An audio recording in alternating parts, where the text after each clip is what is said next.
Surat cyber crime સેલે 2456 કિલોમીટરનો પ્રવાસ કરીને બિહારના પટનાની હોટલમાંથી એપીકે ફાઇલ ફ્રોડમાં સંડોવાયેલા 4 આરોપીઓની ધરપકડ કરી છે। આરોપીઓએ દેશભરમાં 336 બોગસ એપીકે ફાઇલો મારફતે 5613 લોકોના ફોન હેક કરીને રૂપિયા 125.39 કરોડથી વધુની છેતરપિંડી કરી હતી। સુરત શહેર સાયબર ક્રાઇમ સેલને ખૂબ મોટી સફળતા મળી છે। એપીકે ફાઇલ જે સાયબર ક્રાઇમની એક મોડસ ઓપરેન્ડી છે ને લેટેસ્ટ ચાલુ વર્ષે 2026માં સમગ્ર દેશમાં એપીકે ફાઇલ મોબાઈલમાં અને અન્ય સોશિયલ મીડિયા પ્લેટફોર્મ મારફતે મોકલીને એની લિંક ક્લિક કરીને સાયબર ક્રાઇમ અને પોતાના જે પૈસા બેંક અકાઉન્ટના તમામ પૈસા જે અકાઉન્ટમાંથી ઉપડી જતા હતા એ સાયબર ક્રાઇમની એક મોટી મોડસ ઓપરેન્ડી એપીકે ફાઇલ છે। અને આ એપીકે ફાઇલ અનુસંધાને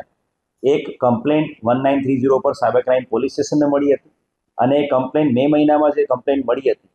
એમાં ડિટેલ ઇન્વેસ્ટિગેશન કરીને સુરત શહેરની સાયબર ક્રાઇમના ડીસીપી વિશાખા જૈન અને એમના માર્ગદર્શન હેઠળ તમામ અધિકારીઓએ થરો ઇન્વેસ્ટિગેશન ટેકનિકલ ઇન્વેસ્ટિગેશન કરેલું હતું ને એના આધારે ઉત્તર પ્રદેશથી આ એપીકે ફાઇલનો main mastermind developer Rohit Saikia એને ગયા મહિને પકડી પાડવામાં આવ્યો હતો। રોહિત સાકિયાના થરો ઇન્ટ્રોગેશનમાં અમને ખબર પડી હતી કે રોહિત સાકિયાએ અલગ અલગ 100થી વધુ એપીકે ફાઇલ ડેવલપ કરી આપેલી છે અને એની ડેવલપ કરેલી ફાઇલોના આધારે 64થી 65 કરોડ રૂપિયાનું સાયબર ફ્રોડ સમગ્ર દેશમાં થયેલું હતું। આ રોહિત સાકિયાની ધરપકડથી અટકી ના જતા રોહિત સાકિયાના લેપટોપ એના મોબાઈલ એનું થરો ઇન્વેસ્ટિગેશન કરવામાં આવ્યું હતું। તમામ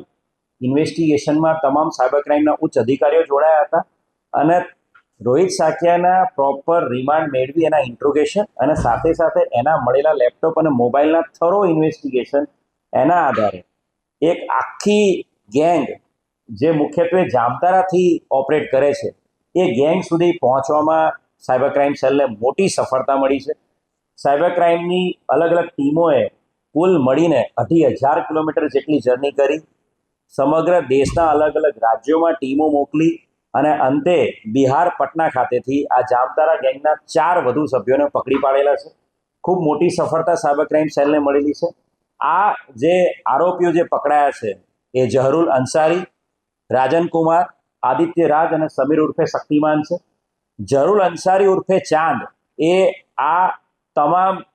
એપીકે ફાઇલનો જે જામતારાથી આખી ઓપરેટ કરે છે આખા દેશમાં એનો માસ્ટર માઇન્ડ છે। એને અલગ વ્યક્તિઓ પોતાની નીચે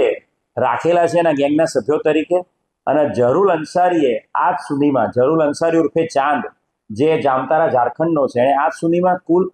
1248 જેટલી એપીકે ફાઇલ ડેવલપ કરેલી છે અને આ એપીકે ફાઇલ એમાંથી જે મુખ્ય એપીકે ફાઇલ જે સુરત શહેર સાયબર ક્રાઇમે જેની અંદર ઇન્વેસ્ટિગેશન કરીને આખું આ ડિટેક્શન કર્યું છે જે PNB1.apk ફાઇલ, આ એપીકે ફાઇલ જે આપણા આરોપી રોહિત સાકિયાએ બનાવી આપી હતી એ પણ ચાંદના કહેવાથી જ બનેલી હતી અને એ PNB.1 એપીકે ફાઇલનો ઉપયોગ પણ ચાંદ ઉર્ફે જહરુલ અંસારીએ કર્યો હતો। આરોપી જે રોહિત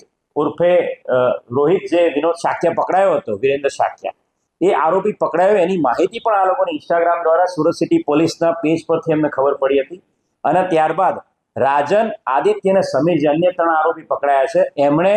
ચાંદનો સંપર્ક કર્યો હતો જે પણ એની સાથે કામ કરે છે કે હવે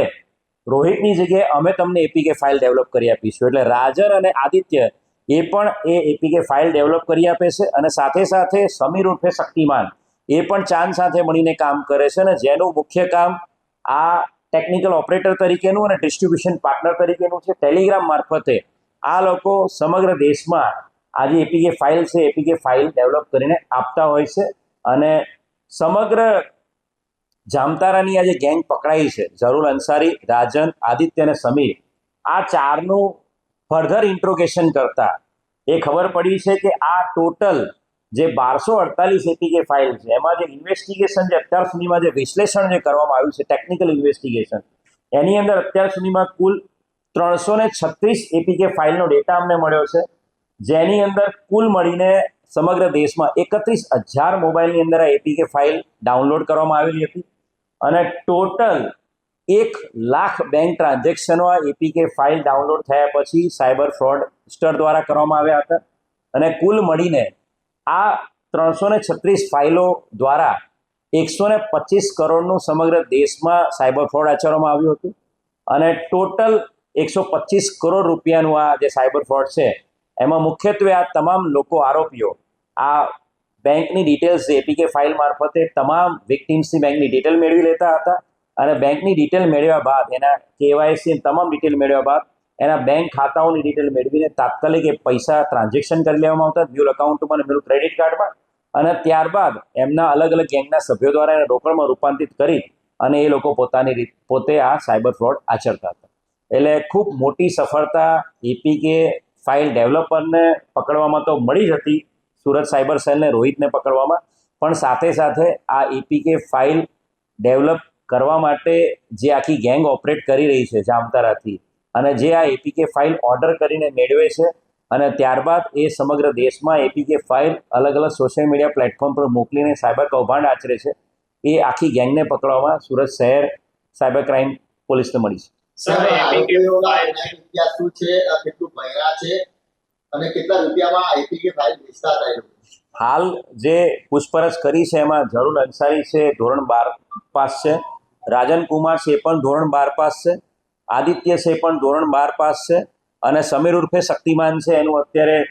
એજ્યુકેશન બેકગ્રાઉન્ડ હજી એને કહ્યું નથી અમને કે કેટલું ભણેલો છે, પણ મોટાભાગના લોકો ધોરણ 12ની આસપાસ પાસ છે. અને આ લોકો જે જરૂર અંસારી છે એનું મુખ્ય કામ છે કે એણે એપીકે ફાઇલ ખરીદવાની. એ જે આપણો જૂનો આરોપી હતો રોહિત શાક્યા, એની પાસેથી 8,000 રૂપિયામાં એપીકે ફાઇલ ખરીદતો હતો સોર્સ કોડ સાથે અને ત્યારબાદ એ આખા જામતારાની આસપાસના ગામડાઓમાં અને જામતારાની આસપાસ જ્યાં પણ આવી ગેંગ ઓપરેટ કરે છે એપીકે ફાઇલવાળી, એ બધી ગેંગને આ ફાઇલો 10,000 રૂપિયામાં વેચતો હતો. અને આ ફાઇલ જે એપીકે ફાઇલ જે પણ વ્યક્તિને લેવી હોય એ મેઇન એપીકે ફાઇલ જે વિક્ટિમના મોબાઈલમાં નાખવાની છે એ, અને સાથે સાથે જે યુઝર એપીકે ફાઇલ જેનો ઉપયોગ કરીને વિક્ટિમનો બધો ડેટા લેવાનો છે. એટલે આ રીતે એ લોકો 8,000 રૂપિયામાં એપીકે ફાઇલ ડેવલપ કરાવતા હતા ડેવલપર પાસેથી અને પછી એ ફાઇલ અહીંયા પોતે મેળવી લઈને પોતાના વિસ્તારના અલગ અલગ એપીકે ફાઇલથી જે સાયબર ક્રાઇમ આચરે છે એવા લોકોને 10,000, 15,000 રૂપિયામાં એ લોકો ફાઇલ વેચતા હતા. સર મુખ્ય આ ફાઇલમાં કયા પ્રકારની લાલચ આપવામાં આવતી? આ જે ફાઇલ છે એની અંદર લાલચ કરતા સૌથી મેઇન વસ્તુ છે કે અલગ અલગ બેંક રિલેટેડ ફાઇલ ડેવલપ કરવામાં આવતી હતી. એટલે જે વ્યક્તિ છે જેના મોબાઈલમાં એ ફાઇલ જાય છે એને આ ઓરિજિનલી પોતાની બેંકમાંથી customer support related, RBI related, Axis bank, Bandhan bank, UCO bank, HDFC bank, એટલે બેંક રિલેટેડ ફાઇલ્સ મોકલવામાં આવતી હતી જેથી કરીને વિક્ટિમને એવું લાગે કે કોઈ બેંક તરફથી મને આવો મેસેજ પાસ થયો છે અને જેવું એ ફાઇલ ક્લિક કરતા હતા તરત જ એમનો તમામ ડેટા એ સોર્સ કોડ મારફતે જે ફાઇલ મોકલનાર છે એ લોકોની પાસે આવી જતો હતો ને એ જે એમની પાસે જે યુઝર નેમ પાસવર્ડ છે એના આધારે એ તમામ ફોટો ગેલેરીથી માંડીને કોન્ટેક્ટ લિસ્ટથી માંડીને બેંક અકાઉન્ટ એટલે સમગ્ર મોબાઈલની તમામ ડેટા એમની પાસે આવી જતા હતા અને જેને એનાલિસિસ કરીને એ દરેક વિક્ટિમના બેંકના ડેટા મેળવીને બેંકમાંથી તાત્કાલિક અસરથી એ લોકો પૈસા કાઢી લેતા. અને સર આરોપી જે પકડાયેલા છે એમણે આ એપીકે ફાઇલ ક્યાંથી બનાવવાનું શીખ્યું તપાસમાં જાણવા મળશે? હાલ જે મેં વાત કરી રીતે આ જરૂર અંસારી છે એ અને એની સાથે જે બીજા ગેંગના સભ્યો પકડાયેલા છે એમની વાત કરીએ તો મુખ્ય જે આરોપી જે ઉત્તર પ્રદેશના કાનપુરથી આપણી ટીમે પકડ્યો હતો એ રોહિત શાક્યા મારફતે અમને એપીકે ફાઇલ ડેવલપ કરતા હતા અને એપીકે ફાઇલ બનાવવાનું જે છે એ રોહિતની જે પૂછપરછ કરી એટલે એને ડાર્ક વેબ મારફતે અને સાથે સાથે યુટ્યુબ પર એની પર અલગ અલગ વિડીયોઝને એવું જોઈને એણે આ ફાઇલ ડેવલપ કરવાનું શીખ્યું હતું અને રોહિતની જેમ જ એની સાથે સાથે રોહિતની જોડે મિત્રતા કેળવીને અત્યારનો જે આરોપી છે રાજન કુમાર એ પણ રોહિતની સાથે આ ફાઇલ બનાવવા માટે શીખવા ગયેલો હતો અને એની સાથે એક જ રૂમમાં રહીને રાજન કુમાર અને આદિત્ય રાજ એ લોકો પણ આ જ રીતે એપીકે ફાઇલ ડેવલપ કરતા શીખ્યા હતા.